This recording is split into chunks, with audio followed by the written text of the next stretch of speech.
saudara, inilah rahasia untuk kita dapat pulih kembali hubungan kita dengan orang. Tuhan menyertai ketakutan, kekhawatiran kita dalam menghadapi yang lain.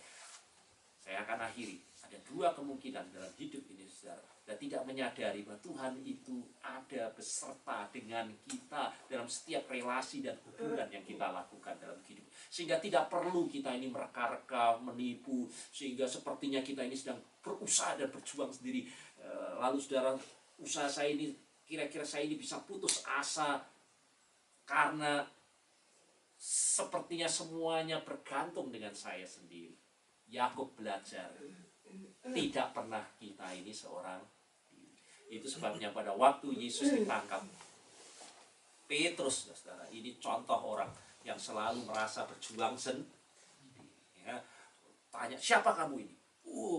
Lalu menyangkal, menipu, omongannya saja yang kecil, ternyata tidak. Sampai akhirnya pada waktu Yesus ditangkap, dia rasanya harus membela diri. Dia mengambil pedang dan kemudian potong telinga. Ya, sampai telinga dari salah satu tentara dipotong. Dan apa kata Tuhan Yesus?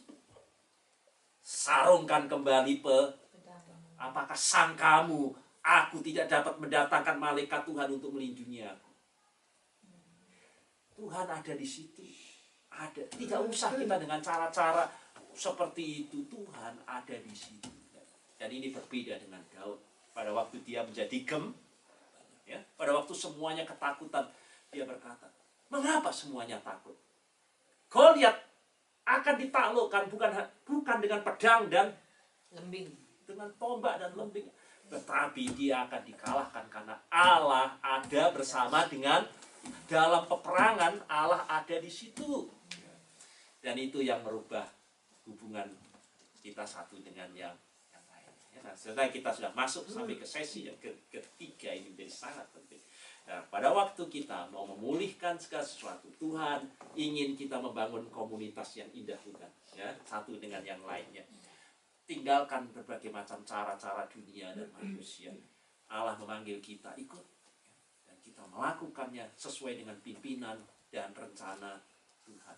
Bahkan hal-hal yang sepertinya menakutkan, seperti Yakub harus bertemu dengan Esau, apakah ini akan terjadi peperangan yang dahsyat? Tuhan ada di situ.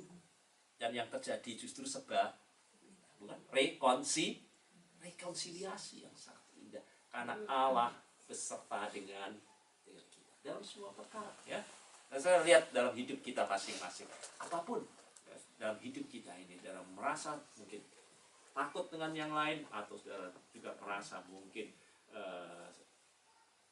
marah, dendam dengan orang lain, ingat, tidak pernah Tuhan membiarkan kita Tuhan ada di setiap perkara dalam hidup kita, sampai yang paling kecil pun, ya. Dan kalau kita yakin dalam hal itu, saya rasa dalam hubungan kita dengan siapapun, dengan sesama, saudara akan yakin di situ ada Allah. Tidak pernah kita putus asa, tidak pernah kita, karena Allah beserta dengan ya, kita. Amin, ya. Saudara, ada sharing dari baik firman Tuhan maupun yang lain untuk kemudian kita masuk di dalam doa bersama-sama.